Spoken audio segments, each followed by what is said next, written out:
Hello friends, welcome back to our channel. ఈరోజు చేపల పులుసు రెసిపీని సింపుల్ అండ్ టేస్టీగా ఎలా ప్రిపేర్ చేసుకోవాలో చూపించబోతున్నాను.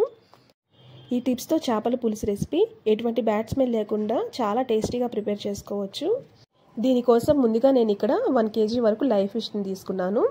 చేప ముక్కలను 2-3 టైమ్స్ బాగా వాష్ చేసుకొని 2 టేబుల్ స్పూన్స్ వరకు పెరుగు, నిమ్మరసం, సాల్ట్ వేసుకొని ఇంకొకసారి వాష్ చేసుకుంటే చేపలు ఎటువంటి స్మెల్ లేకుండా కర్రీ టేస్టీగా వస్తుంది. తరువాత ఒక పెద్ద నిమ్మకాయ అంత సైజులో చింతపండును తీసుకొని 2-3 టైమ్స్ బాగా వాష్ చేసుకొని వాటర్ పోసుకొని నానబెట్టుకోవాలి. తర్వాత మనం వాష్ చేసుకొని క్లీన్ చేసి పెట్టుకున్న ఫిష్ ముక్కల్లో ఒక 1/2 టీ స్పూన్ వరకు పసుపు, 2 టేబుల్ స్పూన్స్ కారం, 1.5 టేబుల్ స్పూన్ వరకు salt, 1 tablespoon oil, half పద్ద నిమ్మరసం పిండుకొని మ్యాగ్నేట్ చేసుకొని 1 అవర్ పాటు ఫ్రిడ్జ్లో ఉంచుకోవాలి.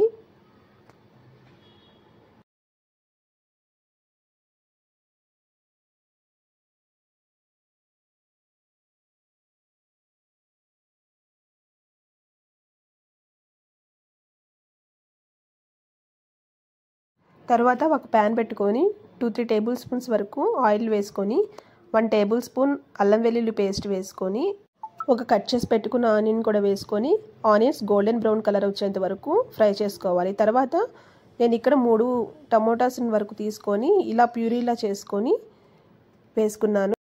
ఇందులోకి రుచికి సరిపడా సాల్ట్, హాఫ్ టేబుల్ స్పూన్ వరకు పసుపు, 2 టేబుల్ స్పూన్స్ వరకు కారం వేసుకోవాలి. గ్రేవీలోకి చేపల పులుసులోకి కారం ఎక్కువగానే పడుతుంది, చింతపండు వేస్తున్నాం కాబట్టి. ఇక్కడ టమోటాస్ని కూడా ప్యూరీలా చేసి వేసుకున్నాం కాబట్టి గ్రేవీ బాగా వస్తుంది. ఈ టమోటా ఆనియన్ పేస్ట్ని ఇలా ఫ్రై చేసుకుంటూ కలుపుకోవాలి.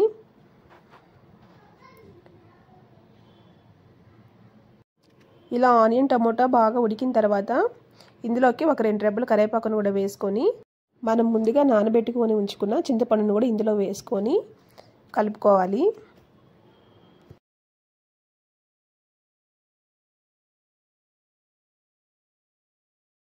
ఇప్పుడు ఈ పులుసు ఇలా బాగా ఉడికిన తర్వాత ఇందులోకి ఇంకొన్ని వాటర్ కూడా యాడ్ చేసుకొని ఒక 2 నిమిషాలు బాయిల్ అయిన తర్వాత మనం మ్యాగ్నేట్ చేసి పెట్టుకున్న చేప ముక్కలను ఇందులో వేసుకోవాలి.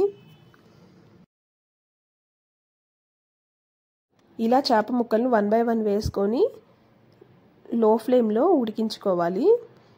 చేప ముక్కలను వేసిన తర్వాత హై ఫ్లేమ్లో ఉడికించినట్లయితే చేపలన్నీ ముక్కలుగా విడిపోతాయి. అందుకే లో ఫ్లేమ్లోనే ఉడికించుకోవాలి. తర్వాత ఈ పులుసులోకి మసాలా కోసం ఒక మిక్సీ జార్ తీసుకొని ఒక హాఫ్ టేబుల్ స్పూన్ జీలకర్ర, 1 టేబుల్ స్పూన్ ధనియాల పౌడర్, 1/2 టేబుల్ స్పూన్ మెంతులు తీసుకొని పౌడర్గా చేసి పెట్టుకోవాలి. ఇప్పుడు ఈ పౌడర్ను పులుసులో వేసుకొని ఒకసారి కలుపుకోవాలి.